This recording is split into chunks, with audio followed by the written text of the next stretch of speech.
नमस्कार साथियों। पिछली वीडियो में यानी पार्ट 1 में मैंने आपको 12 भावों के बारे में जानकारी दी थी। 12 भाव यानी 12 जो खाने हैं, ये 12 भाव ही हैं जिनसे व्यक्ति के जीवन की जो पूरी जानकारी है वो हम प्राप्त कर सकते हैं। केवल व्यक्ति ही नहीं, उसके पूरे परिवार या उसके खानदान के बारे में भी इस कुंडली के बारे में इस कुंडली से जाना जा सकता है। ये जो 12 नंबर हैं, ये 12 राशियां हैं। ये खाने देख रहे हैं ना, 1 2 3 4 5 6 7 8 9 10 11 और ये 12। ये जो 12 खाने हैं, ये 12 नंबर, जिनको 12 राशियां यहाँ पर इस अभी मैं डालूंगी। तो हर नंबर की जो अलग अलग राशि होती है और हर राशि का अपना अलग स्वामी होता है। अब मैंने पिछली वीडियो में बताया था कि जो पहला भाव, हम यहीं से ही शुरुआत होती है, जिसको हम लग्न भाव भी कहते हैं। यानी जब बालक जन्म लेता है तो उस समय जो सूर्य की स्थिति क्या थी, क्योंकि दिन और रात को मिलाकर जो 24 घंटे होते हैं और सूर्य हर 2 घंटे एक राशि में रहता है। तो जिस समय बच्चे ने जन्म लिया था उस समय जो सूर्य था वो किस राशि में उदय हो रहा था, तो ये जो जानकारी है ये सारी पंचांग से ही देखी जाती है। उसके बाद जो जन्म समय और सूर्योदय का जो समय होता है उनको आपस में घटाकर फिर लग्न निकाली जाती है, जिससे पता चलता है कि जो लगन जो है वो कितने डिग्री पर थी, उस समय कौन सी राशि जो थी उदय हो रही थी। और वैसे आजकल के जो पंचांग हैं जिनमें जो दैनिक लग्न सारणी दी होती है, उसमें जो बिना विशेष गणित के भी लग्न देखी जा सकती है। तो इस जैसे मैं आपको दिखाती हूँ कि ये पंचांग देखो आप, जैसे ये आर्यभट्ट का पंचांग है, ये आर्यभट्ट का पंचांग है। इसमें भी एक लग्न निकालने की बहुत ही आसान विधि दी गई है। इसमें जो पेज नंबर 84, पेज नंबर जो 84 है, 84 पेज नंबर पे आप देखोगे, क्योंकि वैसे तो ये जो पंचांग है ये 2017-18 का है। तो पेज नंबर 2084 पर आप देखोगे तो उसमें ये दिया हुआ है कि आप देखो ध्यान से, इसमें दिया हुआ है कि दैनिक लग्नों का जो समाप्ति काल है, भारतीय स्टैंडर्ड टाइम घंटा, मिनट और सेकंड लिखा हुआ है यहाँ पर। तो ये मार्च से शुरू होता है, यानी यहाँ पर जो है ये तारीख दी हुई है 1 2 3 4, ये पूरे महीने की तारीख यहाँ पर दी हुई है। और यहाँ से ये जो ऊपर दिया हुआ है, कुंभ है, मीन है, मेष है, वृष, ये पूरी जो राशियां हैं ये क्रम से चल रही हैं। इसमें जैसे सुबह ये 5:30 बजे का जो टाइम होता है, 5:30 बजे के हिसाब से अगर देखा जाए तो सुबह सुबह जो का जो टाइम था ये 7 बज के, क्योंकि ये घंटे, मिनट और सेकंड का टाइम इसमें दिया हुआ है। तो क्योंकि ये भारतीय स्टैंडर्ड टाइम है ना, घंटा, मिनट, सेकंड, तो इसका मतलब क्या हुआ कि जो ये कुंभ लगन थी, सुबह 7:28 और 15 पर जो थी कुंभ लगन, ये समाप्त हो चुकी थी, क्योंकि ये समाप्ति काल है। ये समाप्ति काल लिखा हुआ है ना, ये लग्नों का समाप्ति काल है। तो इसका मतलब 7:28 और 15 पर कुंभ लग्न जो थी वो समाप्त हो गई थी। उसके बाद फिर आती है, कुंभ के बाद अगली आती है मीन राशि।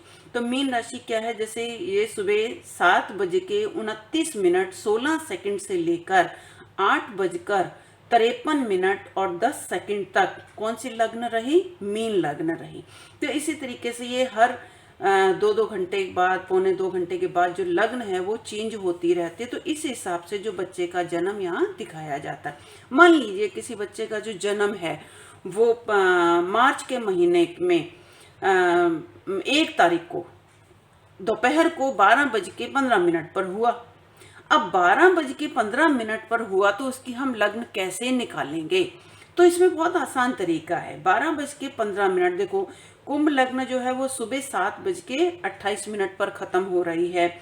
उसके बाद आती है 8:53 पे कौन सी लग्न है, मीन लग्न है। ये 8:53 पे मीन लग्न समाप्त हो रही है। उसके बाद आती है मेष लग्न। मेष लग्न जो है 8:53 के बाद 10:28 तक मेष लग्न है, इसकी समाप्ति है। अब बच्चे का जन्म जो है वो 12:15 बजे हुआ है दोपहर को, तो 12:15 बजे का मतलब क्या हुआ, अब ये वृष लग्न शुरू हो गई, 12:23 तक रहेगी, 12:23 और 37 तक रहेगी। इसका मतलब क्या हुआ कि मेष लग्न तो हमारी समाप्त हो गई थी 10:28 और 15 पे। अब 10 बजे से फिर आती है 12:23 और 37 तक कौन सी लग्न है? वृष लग्न है। इसका मतलब बच्चे का जन्म हुआ 12:15 यानी 12:15 पे हुआ। तो यहाँ पे जो वृष लग्न है वो समाप्त हो रही है 12:23 पर। तो इसका मतलब क्या हुआ कि 10:28 से 12:23 के बीच में बच्चे का जन्म हुआ।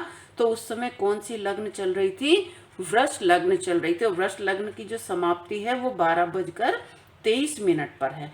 अब यहाँ पर किस लगन में बच्चे का जन्म हुआ? वृष लग्न में। तो हम यहाँ पर क्या लिख देंगे? सबसे पहले ये जो लग्न भाव है, लग्न भाव में हम यहाँ पर कौन सी राशि में बच्चे का जन्म हुआ?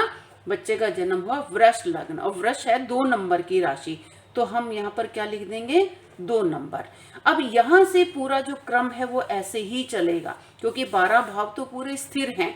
यहाँ पर 2 नंबर, यहाँ पर 3 नंबर, यहाँ 4 नंबर, 5, 6, 7, 8, 9, 10, 11, 12 और यहाँ पर 1 डाल देंगे। अब ये तो हो गया बच्चे का जो लग्न हुआ। बच्चे का लग्न किस राशि में हुआ? ये हुआ वृष राशि में बच्चे का जन्म हुआ। अब इसके बाद हम ग्रहों को अगर हमें स्थिर करना है तो ग्रह हम कैसे बिठाएंगे, उसके लिए भी मैं आपको देखो दिखाती हूँ। आप ये पंचांग में देखें तो ये पेज नंबर 42 पे दैनिक ग्रह स्पष्ट दिए हुए हैं। दैनिक ग्रह स्पष्ट जो हैं यहाँ पर ये देखो, ये महीना दिया हुआ है मार्च, जैसे सन 2018, लेकिन हमको तो 2021 का निकालना है ना। तो मार्च के ये महीने की तिथियां दी हुई हैं, अप्रैल की, आगे मई, जून, जुलाई, पूरी अब फरवरी तक ये पूरा चलेगा आगे। अब यहाँ पर हमको बच्चे का जन्म हमने 1 मार्च को देखा था। 1 मार्च को बच्चे का जब जन्म हुआ तो उस समय ग्रहों की स्थिति क्या थी? उस समय ग्रह जो थे ये देखो, ये अब यहाँ पर ऊपर ग्रह दिए हुए हैं, यहाँ तारीख दे रखी है, ऊपर ग्रह दिए हुए हैं, सूर्य, चंद्रमा, मंगल, बुध, गुरु, शुक्र, शनि, राहु, है ना, और ये केतु, ये ग्रहों की स्थितियां दे रखी हैं। ये ऊपर सारे जो हैं ये ग्रह दिए हुए हैं। अब इसमें हमको मार्च की 1 तारीख को जो ग्रह हैं वो हमको कुंडली में लिखने हैं। तो कैसे लिखने हैं ये देखो, ये यहाँ पर दिया हुआ है राशि, अंश, कला और विकला। यानी एक ग्रह जो होता है, जैसे सूर्य, चंद्रमा, एक ग्रह जो होता है वो 30 अंश एक राशि में रहता है। तो यहाँ पर अब ये सूर्य की स्थिति को देखेंगे तो सूर्य 1 तारीख को यानी 10 राशि, 16 अंश, 14 कला और 7 विकला।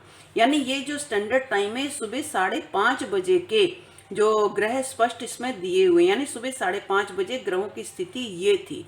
तो सूर्य जो था वो 10 राशि, 16 अंश, 14 कला और 7 विकला पर था। इसका मतलब क्या हुआ कि सूर्य ने 10 राशि पार कर ली थी। 10 राशि को पार करके वो 11वीं राशि के 16वें अंश में आ गया। 11वीं राशि कौन सी हो गई? मकर। ये 10 नंबर की राशि कौन सी है? मकर राशि। तो मकर राशि को पार करके वो 16 कुंभ राशि के 16 अंश पर आ गया है। तो यहाँ पर मकर कौन सी हो गई? ये 10 नंबर की राशि है। तो 10 नंबर की राशि का मतलब वो 11वीं राशि के कुंभ राशि के 16 अंश पर है। तो यहाँ पर सूर्य कहाँ पर आ जाएगा? सूर्य यहाँ पर लिखा जाएगा क्योंकि 10 राशि को पार कर गया। इसके बाद आती है बात चंद्रमा की। अब देखो चंद्रमा सुबह 5:30 बजे चंद्रमा की स्थिति क्या थी? 4, 2, 15, 14 यानी 4 राशि, चौथी राशि 2 अंश पर, 15 कला और 14 विकला था। यानी इसका मतलब क्या हुआ कि चंद्रमा ने 4 राशियों को पार कर लिया था। जैसे हम कहते हैं ना, हम घड़ी का जो स्टैंडर्ड टाइम देखते हैं कितने बजे हैं? 4:02। इसका मतलब 4 तो बज चुके। अब जब 5 बजने हैं उसमें 2 मिनट की स्थिति आगे आ गई, तो 4:02 यानी 4 तो बज गए। अब इसी तरह से ग्रह हैं, यानी ग्रह ने चौथी राशि तो पार कर ली, पांचवी राशि के 2 अंश पर है। तो चौथी राशि कौन सी है? कर्क राशि। कर्क के बाद 5वें नंबर की राशि आती है सिंह राशि। तो यहाँ पर चंद्रमा जो था वो कहाँ आ जाएगा? 5वीं राशि में, यानी 4 नंबर की राशि को पार कर लिया और यहाँ पर क्या आ जाएगा? चंद्रमा आ जाएगा। इसके बाद आता है मंगल। अब देखो मंगल क्या था? 1 मार्च को 7 राशि को पार करके 26 अंश पर आ गया था, यानी 7वीं राशि को पार करके 8वीं राशि के 26वें अंश पर था। तो इसका मतलब मंगल कौन सी राशि में था? 7 को पार करके 8वीं राशि यानी वृश्चिक राशि में मंगल आ गया था। वृश्चिक राशि कौन सी है यहाँ पर 8 नंबर की? ये तो यहाँ पर क्या आ जाएगा? मंगल। मंगल के बाद आता है बुध। अब जो बुध है, बुध की स्थिति क्या है कि बुध देखो 10, 26, 8 और 41, यानी बुध ने क्या किया? 10 राशि को पार कर लिया 1 मार्च को। अब वो 11वीं राशि के 26वें अंश पर चल रहा है। तो 11वीं राशि हमारी कौन सी हो गई? 11वीं राशि भी यही है, कुंभ राशि। तो यहाँ पर क्या आ जाएगा? बुध 11वीं राशि में, क्योंकि सूर्य और बुध अक्सर पास पास ही रहते हैं। बुध के बाद आएगा गुरु। अब यहाँ पर गुरु की जो स्थिति है वो क्या है कि देखो गुरु जो है वो 1 मार्च को 6 राशि को पार करके कौन सी राशि में आ गया था? 7वीं राशि के 29वें अंश पर था। तो यानी 6ठी राशि को पार करके वो 7वीं राशि में आ गया। तो गुरु को हम कहाँ लिख देंगे? 7 नंबर की राशि में, यहाँ पर बृहस्पति। बृहस्पति के बाद आता है शुक्र। अब शुक्र की क्या स्थिति है? तो शुक्र जो है वो देखो 10, 28, 25 और 45, यानी 10 राशि को पार करके 11वीं राशि के 28वें अंश 25 कला और 45 विकला पर था। यानी 10वीं राशि को पार करके कौन सी राशि में आ गया? शुक्र 1 मार्च को 11वीं राशि में चल रहा है। तो शुक्र भी यहाँ पर आ गया 11वीं राशि में, तो यहाँ पर शुक्र भी आ गया। शुक्र के बाद आता है शनि। अब शनि की क्या स्थिति है? शनि जो था वो 1 मार्च को 8 राशि, यहाँ पे राशि अंश लिखा हुआ है ना, 8 राशि को पार करके 9वीं राशि के 13वें अंश पर चल रहा था। तो 9वीं राशि कौन सी हो गई? 8वीं तो पार कर ली, और 9वीं राशि कौन सी हो गई? 9 नंबर की राशि, ये राशि हो गई। अब 9 नंबर की राशि में क्या है? शनि आ गया। 9 नंबर की राशि यानी धनु राशि। अब इसके बाद शनि के बाद स्थिति आती है राहु की। तो राहु जो है वो 1 तारीख को कौन सी राशि में चल रहा था? 3-19 का मतलब 3 राशि को पार करके, यानी चौथी राशि के 19वें अंश पर चल रहा था। तो यहाँ पर 4 नंबर की राशि में क्या आ जाएगा? राहु आ जाएगा। तो यहाँ 4 नंबर पे हम क्या लिख देंगे? राहु।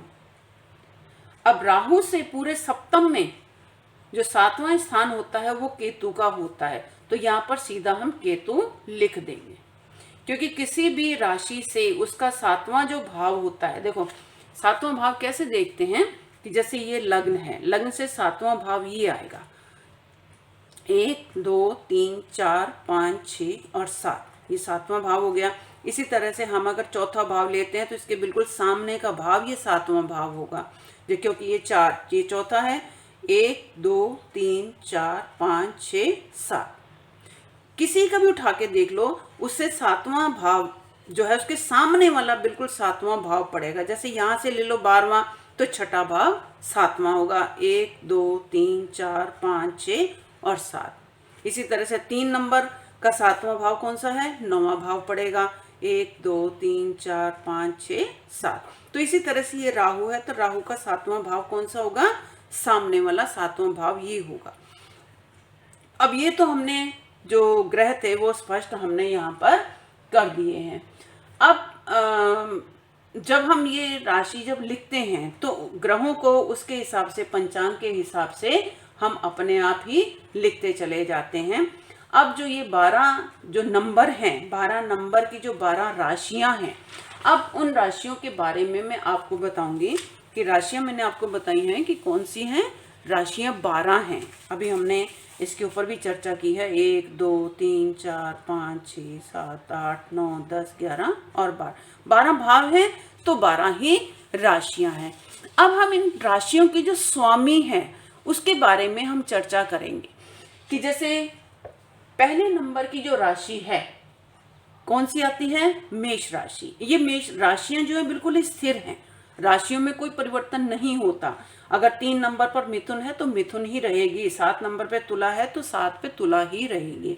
तो अब ये जो राशियां हैं इनके स्वामी, जैसे मेष राशि है, मेष राशि का स्वामी कौन है, मंगल है। 2 नंबर की राशि है वृष, इसका स्वामी है शुक्र। 3 नंबर की राशि है मिथुन, इसका स्वामी है बुध। और 4 नंबर की राशि कर्क राशि, जिसका स्वामी है चंद्रमा। 5वीं सिंह नंबर की राशि, जिसका स्वामी है सूर्य। 6 नंबर की राशि है कन्या, जिसका स्वामी है बुध। 7 नंबर की राशि है तुला, जिसका स्वामी है शुक्र। और 8 नंबर की राशि है वृश्चिक, जिसका स्वामी है मंगल।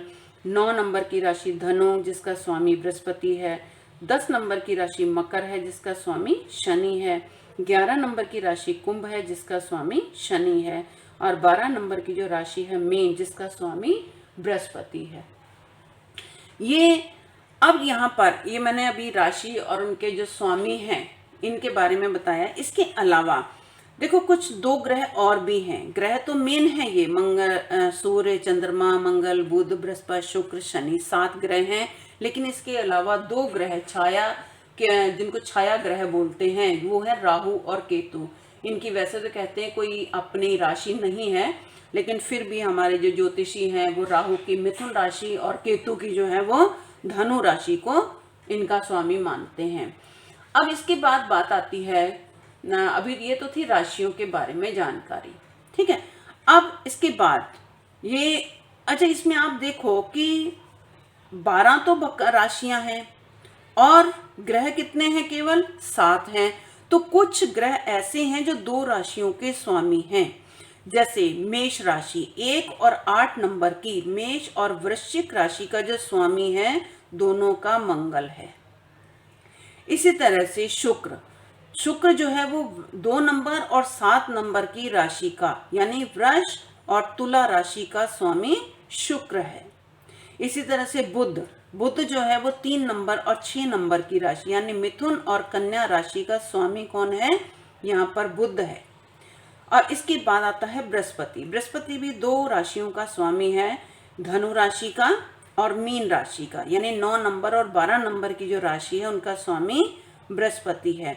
इसी तरह से शनि भी मकर और कुंभ 2 राशियों का स्वामी पड़ता है। अब ये तो थी राशियों के स्वामी की बात। अब इसमें मैं ग्रहों की जो दृष्टियां हैं मैं उसके बारे में बताऊंगी। देखो हर ग्रह जो होता है वो अपने से 7वें भाव को अवश्य देखता है, अपने से 7वें घर को अवश्य देखता है। जैसे यहाँ पर चंद्रमा बैठा है तो चंद्रमा से 7वां घर ये हुआ, तो चंद्रमा की दृष्टि यहाँ पर 7वें घर पे अवश्य पड़ेगी। इसी तरह से यहाँ पर मंगल बैठा है 7वें घर में, तो मंगल इससे 7वीं दृष्टि कौन सी है, ये लगन है, तो मंगल यहाँ बैठकर लग्न को भी देख रहा है। तो इसी तरह से कुछ ग्रह ऐसे हैं जो 7वें, अपने से 7वें घर को तो देखते, सारे ग्रह देखते हैं, लेकिन इसके अलावा कुछ ग्रह ऐसे भी हैं जो 7वें घर के अलावा और भी कई घरों को देखते हैं, भावों को देखते हैं। जैसे मैं एक बात करती हूँ मंगल की। मंगल अपनी जहाँ बैठा हुआ है उसके अलावा 4th, 7वें और 8वें भाव को देखता है। अब ये 4था, 7वां और 8वां भाव देखो कैसे हुआ कि मान लीजिए हमने यहाँ पर मंगल कहाँ बैठा हुआ है, मंगल जो है वो यहाँ बैठा हुआ है, ठीक है। अब यहाँ से मंगल 7वें घर को तो देख ही रहा है, देख रहा है ना, लेकिन 7वें के अलावा मंगल 4थे और 8वें घर को भी देखता है। ये ना मंगल 4थे, 7वें और 8वें घर को देखता है। अब यहाँ पर 4था घर मंगल जहाँ बैठा हुआ है उससे 4था घर कौन सा है, काउंट करेंगे तो 1 2 3 4, यानी मंगल की दृष्टि यहाँ पर भी पड़ रही है।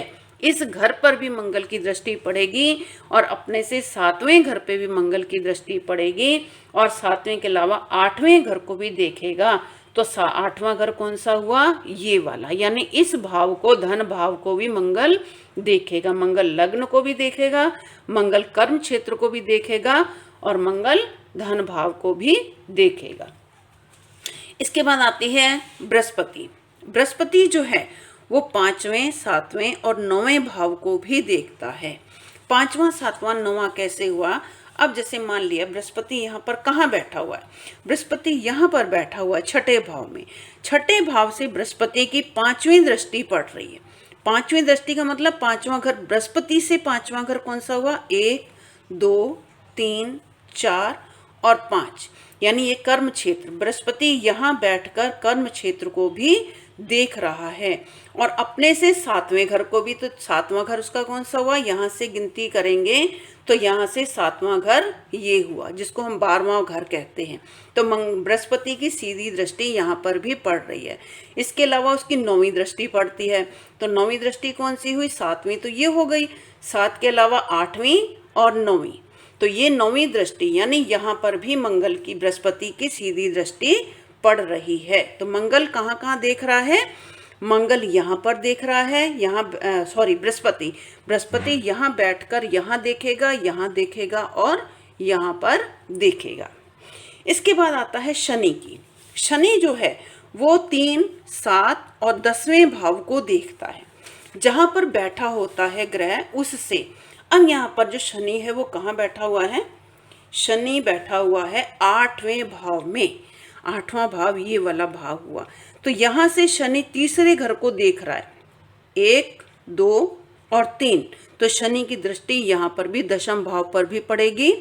और इसके अलावा शनि 7वें घर को भी देख रहा है। तो 7वां घर कौन सा हुआ? सीधा ये वाला हुआ। 1, 2, 3, 4, 5, 6 और 7, 7वीं दृष्टि यहाँ पर हुई। उसके अलावा 10वीं दृष्टि भी है उसकी। तो 7 से आगे और गिनेंगे 8, 9 और 10, यानी शनि यहाँ पर बैठकर इसको भी देख रहा है, इसको भी देख रहा है और शनि पंचम भाव को भी, संतान भाव को भी, शिक्षा के भाव को भी शनि देख रहा है। शनि के अलावा आती है राहु केतु की। राहु केतु जो है वो दोनों अपने स्थान से जहाँ बैठे होते हैं उससे 5वें, 7वें और 9वें भाव को देखते हैं। ये राहु केतु 5वें, 7वें और 9वें भाव को देखते हैं। अब यहाँ पर देखो राहु कहाँ बैठा हुआ है? राहु यहाँ पर बैठा तीसरे भाव में। यहाँ से राहु की 5वीं दृष्टि कौन सी है? 1, 2, 3, 4, 5। राहु यहाँ बैठकर सप्तम भाव को भी देख रहा है। सप्तम भाव जो होता है ये क्या है? पार्टनर का भाव है। पति की कुंडली है तो पत्नी का भाव, तो पत्नी की कुंडली है तो पति के घर को देखेगा। गृहस्थ जीवन को राहु यहाँ पर देख रहा है। तो ये तो हुई उसकी 5वीं दृष्टि। उसके अलावा उसकी 7वीं दृष्टि सीधी कहाँ पड़ेगी? भाग्य स्थान पर पड़ेगी। तो राहु यहाँ से भाग्य को भी देखेगा। 7 के बाद उसकी 9वीं दृष्टि कहाँ पड़ रही है? 8 और 9, और यहाँ से राहु सीधे 9वें भाव को, जो कि आदमी की आय का भाव होता है, उसको वो देख रहा है राहु। इसी तरह से राहु और केतु जो है दोनों की दृष्टि सेम है, 5, 7 और 9। तो राहु के सामने केतु बैठा होता है हमेशा, और केतु की भी 5वीं दृष्टि कौन सी है? 1, 2, 3, 4, 5, यानी केतु यहाँ बैठकर लग्न भाव को देख रहा है। केतु यहाँ बैठकर तीसरे भाव को देख रहा है और केतु यहाँ पर बैठकर पंचम भाव को, यानी 9वां भाव, यहाँ से 7वां, 8वां और 9वां, केतु भी यहाँ बैठकर जो है वो पंचम स्थान को देख रहा है। ठीक है। अब ये जैसे मैंने एक बात बताई कि जैसे हम बात करते हैं पंचम भाव की बात करें, ठीक है। अब पंचम भाव पर जो है वो किसकी दृष्टि पड़ रही है? हम आप देखो, आप बताओ किसकी दृष्टि पड़ रही है?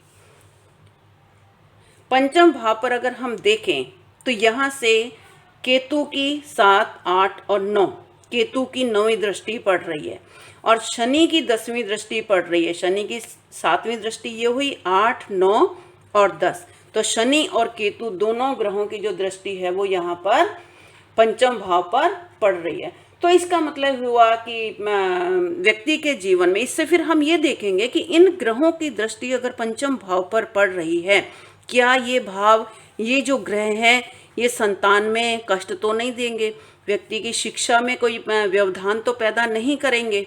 तो ये ग्रह जो है कहाँ के स्वामी हैं, ये सारी चीज़ें जो है ये धीरे धीरे करके आपको विस्तार से इनके बारे में मैं जानकारी दूंगी। क्योंकि कुछ ग्रह ऐसे होते हैं जिनके कुछ मित्र होते हैं, कुछ शत्रु होते हैं, और कुछ ग्रह ऐसे होते हैं जो बिल्कुल तटस्थ होते हैं, जिनके ना मित्र होते हैं और ना शत्रु होते हैं। तो उनके बारे में अगली वीडियो में मैं आपको जानकारी दूंगी। लाइक, सब्सक्राइब और कमेंट जरूर करें।